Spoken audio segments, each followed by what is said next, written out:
Welcome, fans, to another episode of the Caffeinated Librarians, Mayapack Public Library's pop culture podcast. Today, we're discussing... So, since we started this podcast, I don't know, how long ago was it? 10 years ago?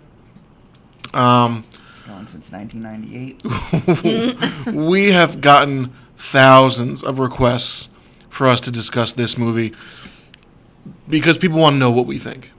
People are interested. People care.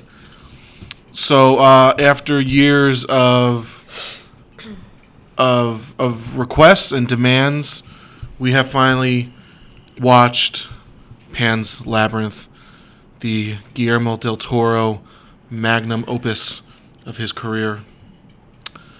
Winner of multiple Academy Awards, winner of multiple other awards, probably, arguably considered one of the best fantasy films ever created.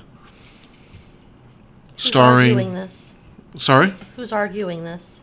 I can get you receipts. Yeah, no, it's pretty common on the list. Oh, really? Like that. I thought you were just... Okay. No, yeah. Like, Proceed. this movie's very well regarded. Oh, Yeah. okay, It yes. is. I love it. I'm sorry. Yeah. Continue. It got a 22-minute standing ovation at some film festival. I feel like there are very long standing ovations at a lot of film festivals. Okay, Europe just is weird with the standing Yeah, ovations. like, what's with this? Yeah. Who stands for that long? 2 minutes. Yeah. So, Wow. and like if they give something a standing ovation and it's like 4 or 5 minutes, it's like a terrible film. It's like, okay, this is garbage. They couldn't even stand for longer than 10 minutes for this. Like, Europe's crazy. Yeah. No doubt. So, this movie follows our young protagonist, Ophelia, and her dying pregnant mother. Who's so dying. Yeah. Spoilers.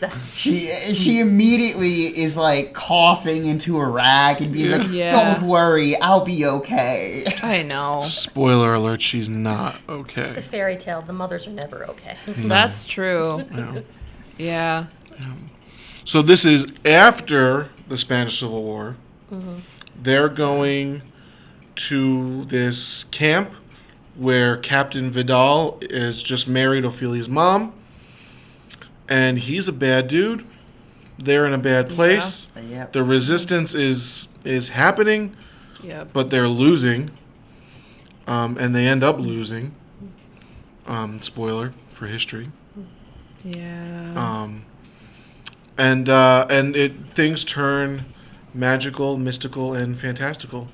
So But in a really creepy way. yeah. like- So I've seen this.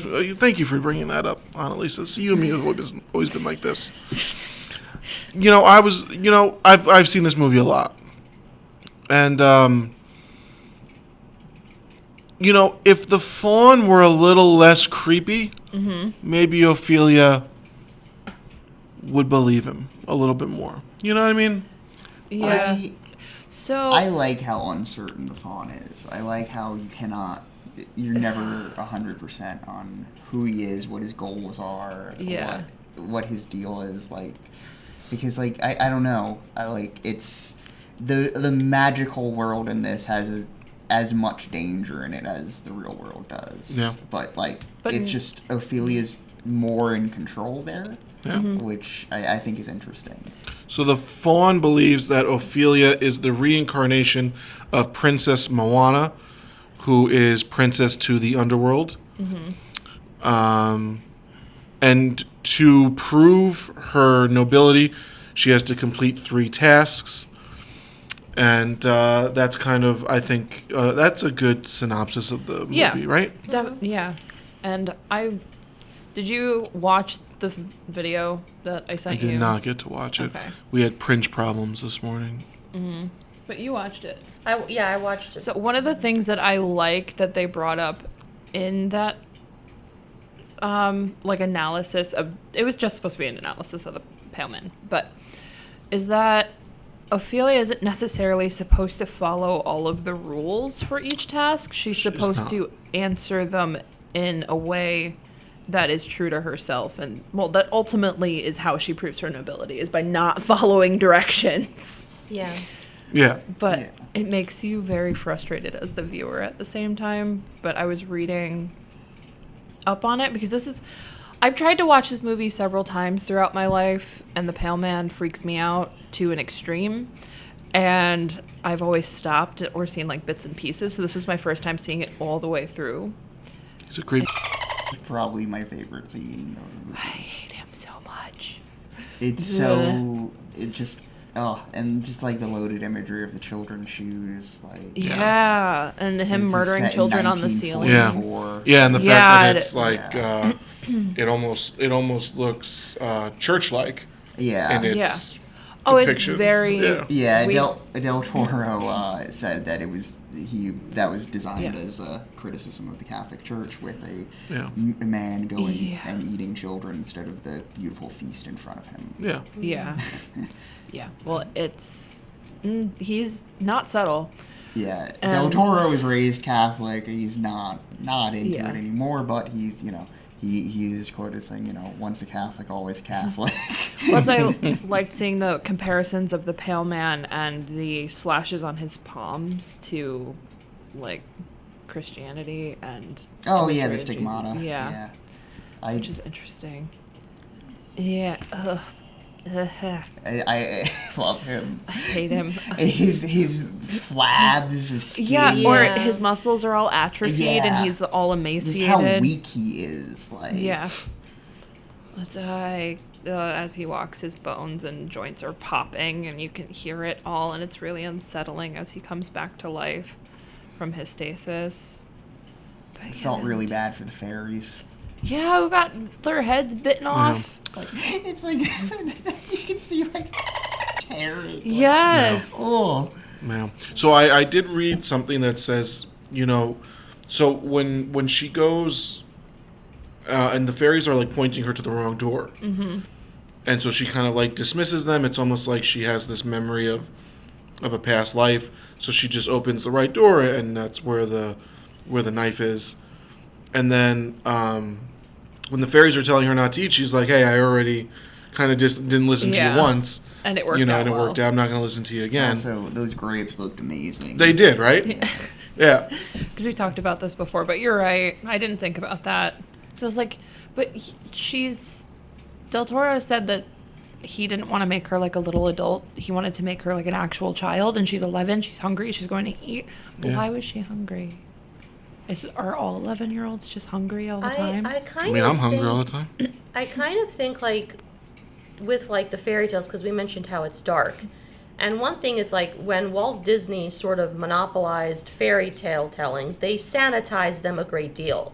So if yeah. you think about even the version of Cinderella, so Well, yeah. when her stepsisters try on the shoes, one cuts off her toes to fit in, one cuts off her heels. And the blood is what alerts the prince because a bird sees her bleeding, and a bird tells the prince, like, watch out, something isn't right. And that's how the prince realizes, oh, I've been duped. So with a lot of the fairy tales, there is that horror element or that grotesque element in there. Yeah. So that's what I appreciate about this film, because it doesn't shy away from the fact that fairy tales are creepy when you really get down to it. Well, they're fairies. Yeah, like there's this one fairy tale I read where a man constructs a ladder out of bones of someone that an ogre has just eaten. So he uses the person's bones to construct a ladder. But like with the food, I kind of saw it as, because the fact that that he's been eating children for God knows how long, like all the shoes. Yeah. You also wonder how many like times were children sent there, because when Ophelia is reading the book, you see the illustrations form and there are other children. So how many times did probably the fawn think, oh, I found the girl, but she failed? Like, it's never explicitly stated, but how are the children getting there? Well, I wonder if he had more autonomy at one point in time, because he is like a demon. Yeah. Probably, but I kind Yeah, of and I thought wonder as- if they're not all connected to. I don't know, that's to sort of like when the fawn sending people down there. Well, That's kind of where my mind Because went. the fawn would be like messed up again, like you know what I mean. Like I don't know that they're all related to finding Moana. Princess Moana coming back to her. Yeah. So Status, but he is the fawn. Like the fawn and the pale man are both played by Doug Yeah. Jones. Yes. And, like Jones and Del Toro have kind of like thrown around the idea of like, perhaps that is meant to suggest something that like, they're connected in That's some way. It yeah. could be the fawn in a different form. It could be. I did read that Del Toro said that the fawn is the pale man, but he didn't mean it literally. He meant, like you're saying, maybe it's a different form, or maybe they're supposed to be opposing forces. But Doug Jones is incredible, and I love him so very much. The fawn is one of the coolest pieces of like makeup I've seen. I don't know how they did that. Just like the legs are so insane. Yeah, the way he moves is just... Even the way he wakes up is similar to the Pale Man. When Ophelia first... Sorry, I'm tempted to say it the way they say it in the film. Sorry. When Ophelia first meets the fawn, she awakens him as well, and he's stiff, and he's almost like coming apart from like whatever he's been like... throwing himself back into place. And he's like twitching weird. So it's a similar, if there is some kind of correlation between the two, they're sort of awakened in a similar manner. Similar manner. But also going with the food is very delicious, and I think also like it's part of the whole thing that she has to try to avoid the temptation, which she obviously fails. Yeah. But so many others have failed as well. The food does look very delicious. I think she's supposed to fail, though. Yeah. Well, yeah. Yeah, She's just a kid. Yeah, and I think, Yeah. her tests for nobility are, with the... Can she learn from her mistakes? Exactly, like, and know that there are consequences to your actions, and and I think her you can kind of juxtapose her with the Pale Man, and even Captain Vidal saying how she, she's kind of learning this nobility and how to have power, while the Pale Man kind of like has this bountiful feast in front of him and is using his power for evil and everything like that. And you can say the same about Captain Vidal. I think a lot of the things that go on in the fantasy aspect of it are mirrored in what's going in real on. life. I think it's... Sorry, Joe. Oh, no. I just like the whole thing is disobedience and like making your own moral code. Like, because like, that's the whole thing with the fascists and this, that they're following orders. And like the doctor says that at one point, like that's only for men like you. And that's what I liked with like an analysis of the film, that the fantasy world is a way for her to process what is happening in her reality and how she can process evil and fascism and be tempted by it. Yeah, oh yeah, absolutely. That was a fascinating thought. But yeah, it's interesting because Del Toro didn't want her to be traumatized permanently, so he found a way for her to process trauma in a way that wouldn't scar her. I'm like, okay. Because the rest of the film, when you're in her reality, is so grotesque and so gruesome and so intense and gory. I still, like, for me, the worst one was the guy getting his face smashed in with the bottle. That was the worst one for me. That's pretty bad. So that's a good transition that we can talk about. We can talk about the captain, because he's a bad dude. Yeah. One of my favorite lines in just movie history is just, and I think I've brought it up to Joe a few times. When he's like, under all circumstances, save my son and everything like that. Yeah. And then the doctor, who is great, by the way, the doctor, we should talk about the doctor at some point. The doctor's like, excuse me, Captain, but how do you know it's a boy? And he just turns around and says, don't me. Yeah. Like that dude. And then I love, we talked about it a little bit before when he gets his face slashed and he stitches himself. And again, the costuming or the makeup that they're using looks so real. They linger on it so long. Yeah. They do. I was hooting. I was like, whoa, he's going for it. He's going for it. Then he puts a nice little bandage on it, takes a shot of whiskey, and the blood just comes right through. Yeah, because he's an idiot. And he keeps doing it. Yeah, like you said, he keeps doing it. But hey, I mean, it's alcohol. It cleans it out. It's good. It's for you. also like, beneath his mask of civility, there's the Yeah. barbarism. So he's trying to portray himself as one way. Absolutely. But little Yeah, by he's little, a the civility monster. slips, Yeah. and you like even one element of his character, which he just says like 2 lines, is when when the cars bringing over his wife and Ophelia are late, and the very first thing he says is 15 minutes late. Yep. So basically, how important order are, and yeah, basically order, that's the perfection. first thing.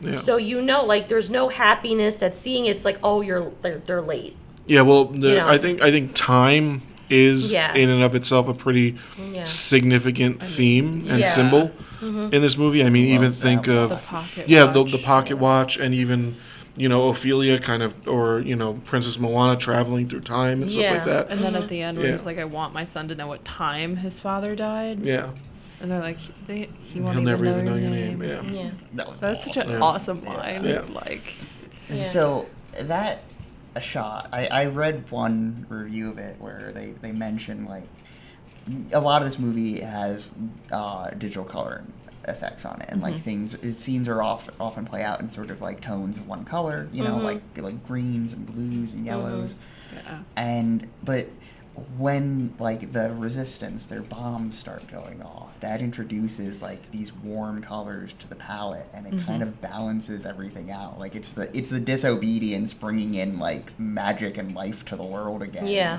And like that shot when when they're cornering him. Yeah. The backdrop is gorgeous. It's just like the most beautiful colors you've ever seen, all from the bomb and the fire Yeah. and the back. Like, Yeah. amazing stuff. I It's love visual. Sorry, I was just gonna say it's visually stunning. The Yeah. film, it is. I was gonna go back to the part where Mercedes is about to be tortured by the captain, and I love the line where she says basically that because I'm a woman, you always underestimated me, you never thought much, and I think it's also important too because a lot of the resistance fighters are men, the one involved in the combat, but the women are also performing a form of resistance. Of course. Yeah. And it's no less dangerous. Like Mercedes, like I'm thinking about where she hides the food and Probably even more dangerous. yeah, and the Yeah. captain comes and you think like, oh my God, she's so close to being caught. But I love the line, and I love the little detail of she hides her knife in her apron, and how that is what saves her. I know. Yeah. They showed it like twice. I was like, why do they keep showing this? Yeah. Yeah, because it's the little things, and it's also a tool of domesticity. She uses this to cut up her food when she's cooking. And I just love how she escapes from him, and you think, oh my God, out of the frying pan into the fire with the other psychopath who's like Vidal's, I guess, second. And he says basically, if anyone's going to cut your throat, it's going to be me.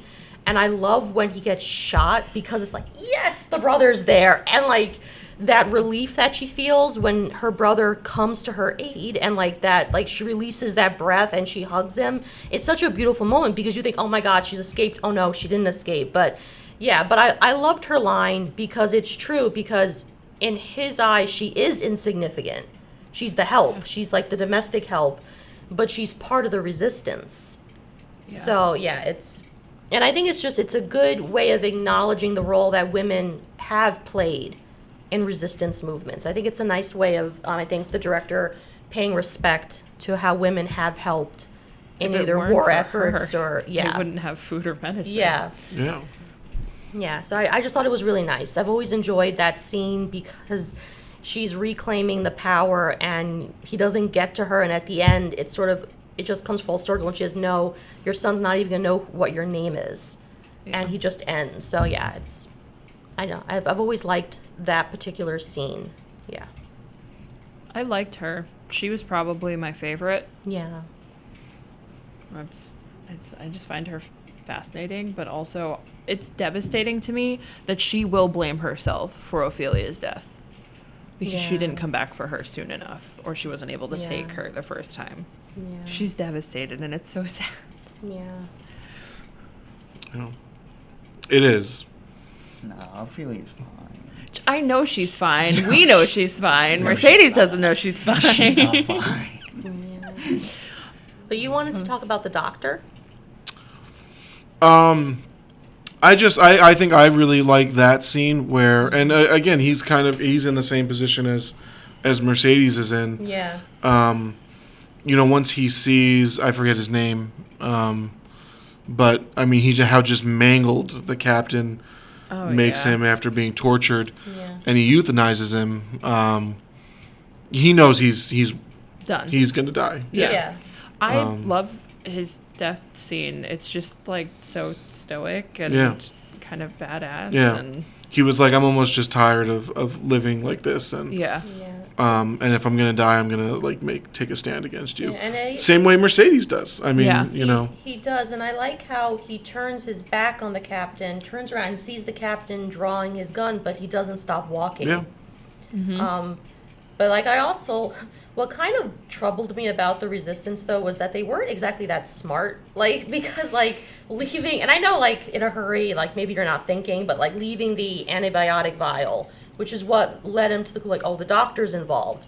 And then, not trying to break the lock, but showing that the lock was already, and I was like, oh, that's not that smart. Because this man isn't an idiot. No, he's not. No, he's not. So and I was like, oh, that's not that smart. But when he says to Mercedes, go and get me some liquor for it, are you thinking ask for the key? I was. Oh, I see. I wasn't.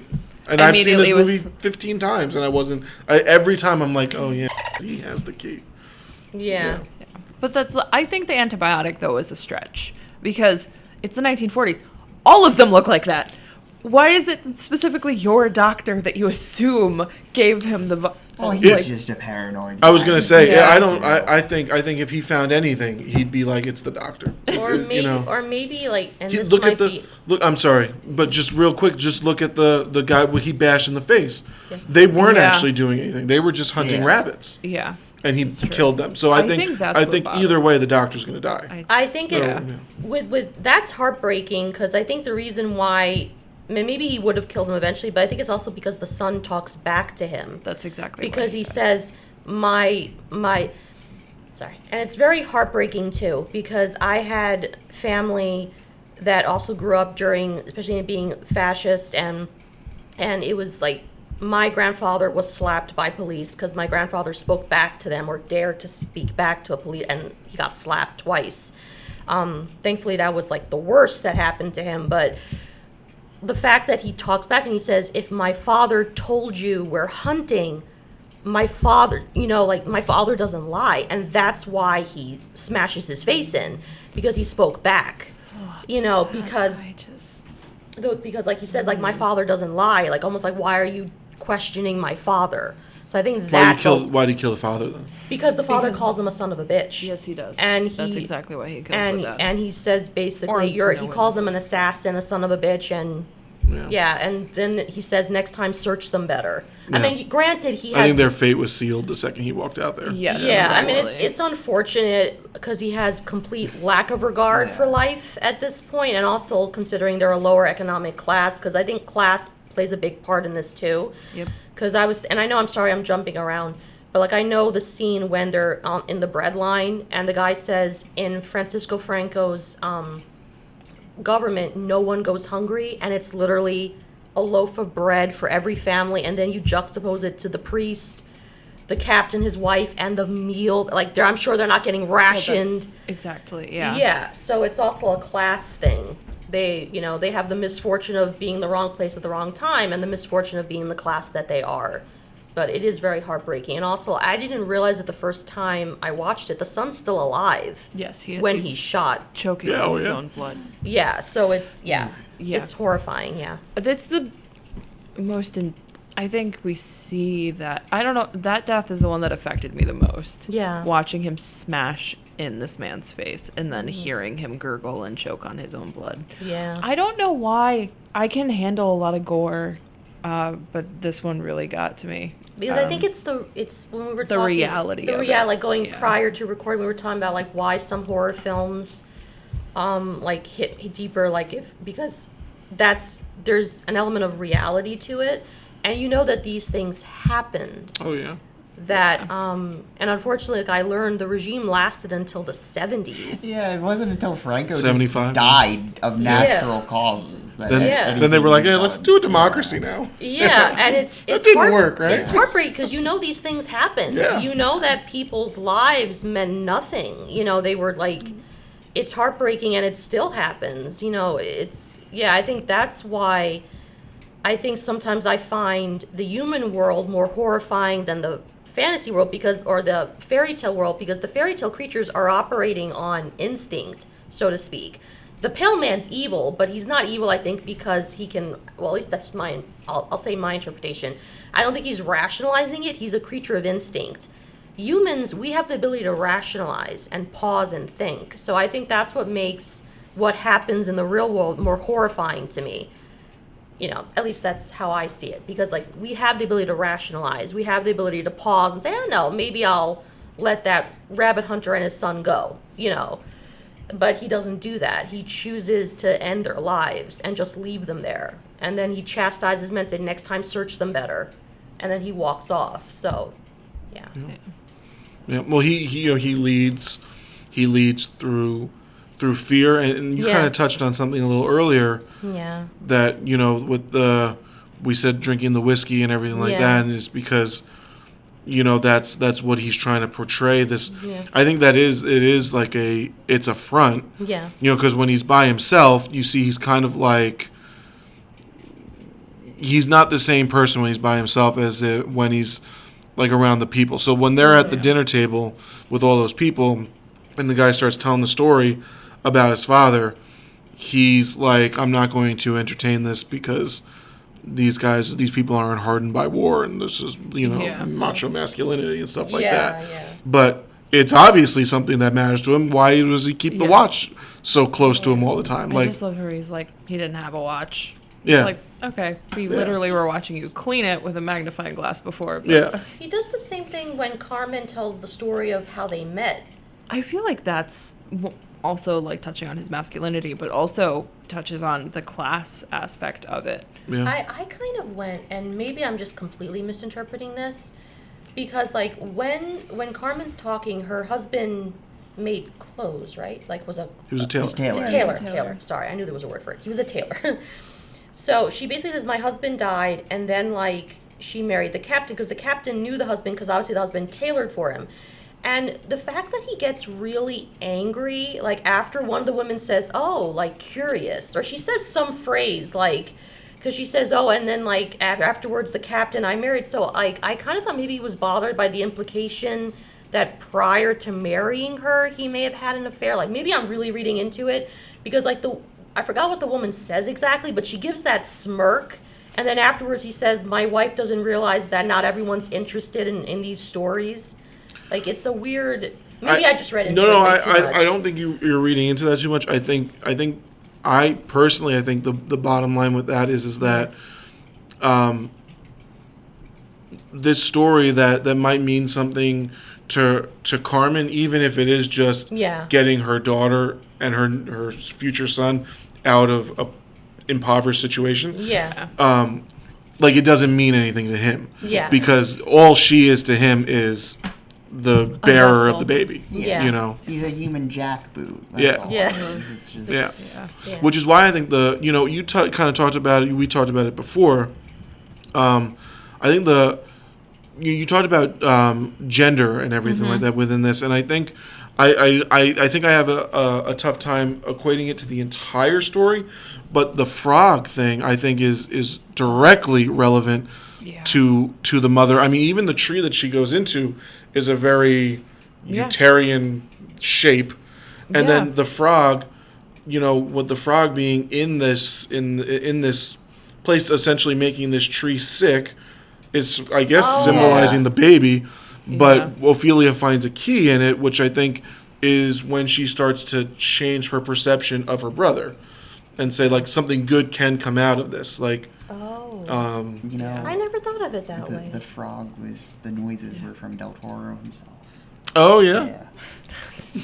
Good for him. The Why did the frog have to like turn himself inside out? I was really. How nasty is that? I was so disgusted. With all the bugs in there too. Yeah, I was so disgusted.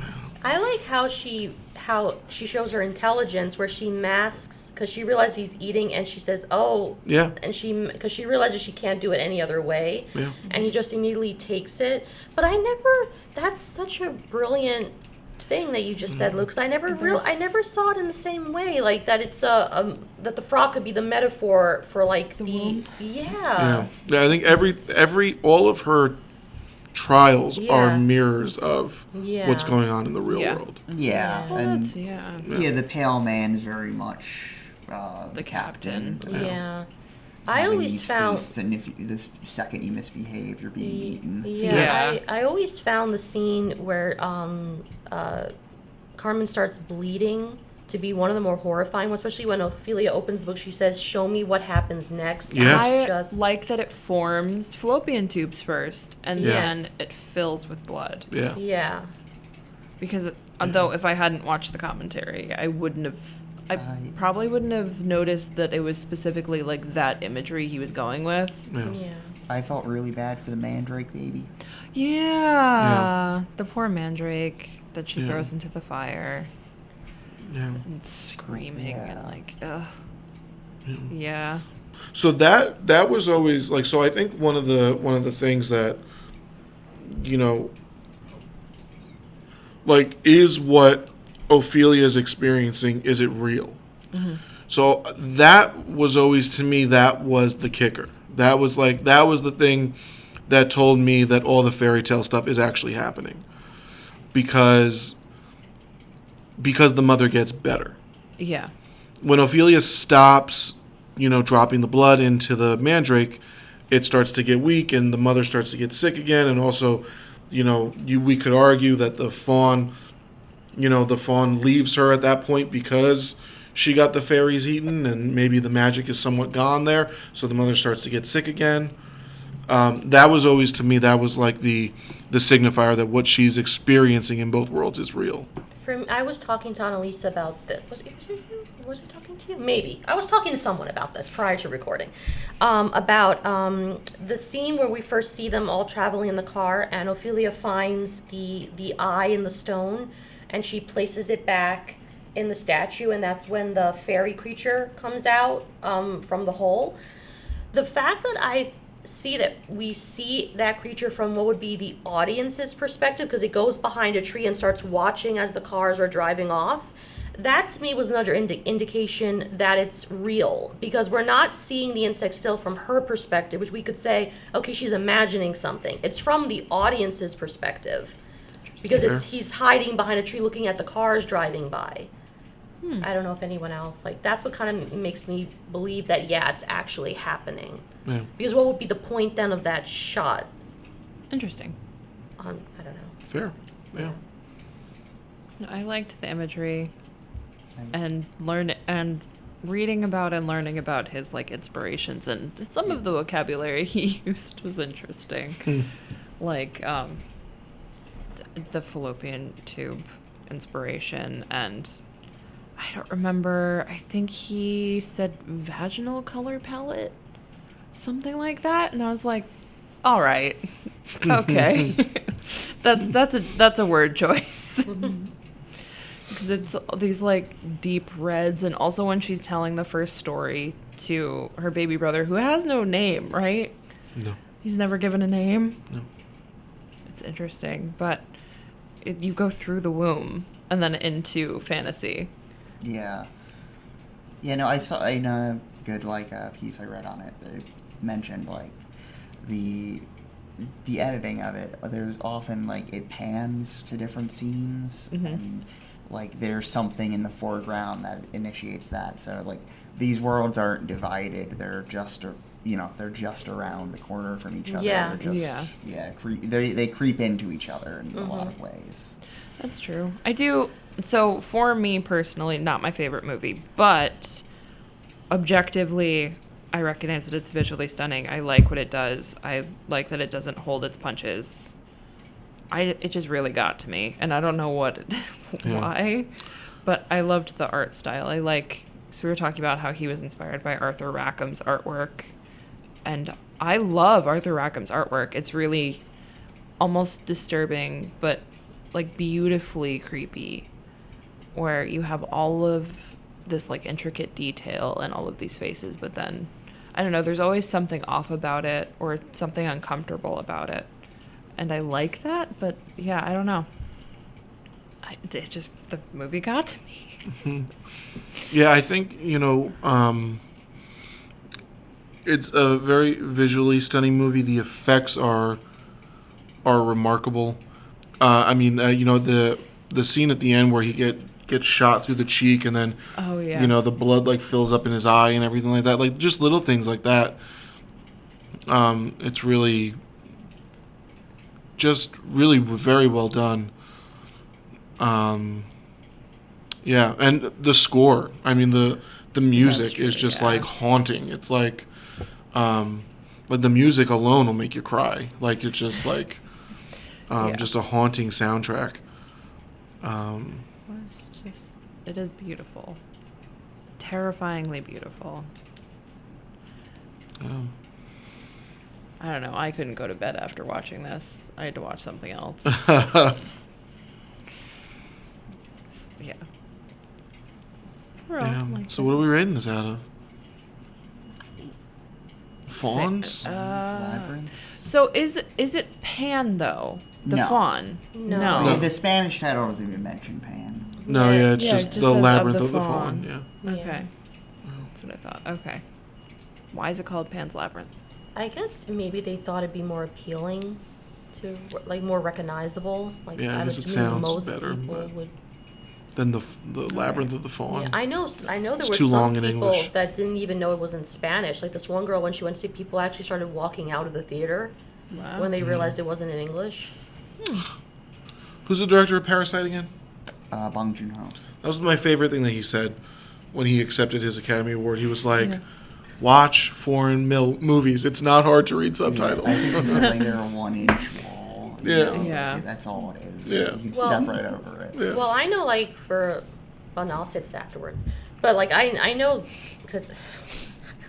but, like, I know for a lot of people that is the barrier. Like, I have family that won't watch, like, I had a cousin that watched the Crouching Tiger, Hidden Dragon film, dubbed in English, which is one of the most atrocious things you could ever listen to. And I'm like, why? Yeah. And he goes, if I can't understand it, I'm not watching it. And I'm like, okay. Yeah. So, Yeah. that's fine. Yeah, most stuff Your dubbed loss. is pretty It's bad. pretty bad. Yeah. Like I think we found that out with Imaginary very recently. Oh, God. Like Oh, once I switched in Japanese, It was so much I was better. having a way better time. yeah, so much better. Yeah. But okay, what are we rating? Fawns, fairies, pale mans, eyeballs, grapes. Grapes. I like that out of grapes. All right. Oh, me. I would give it 5 out of 5. 5 out of 5 grapes. It's a beautiful film. All right. Personally, it's a 2 grape. Objectively, it's a 4. It's a good movie.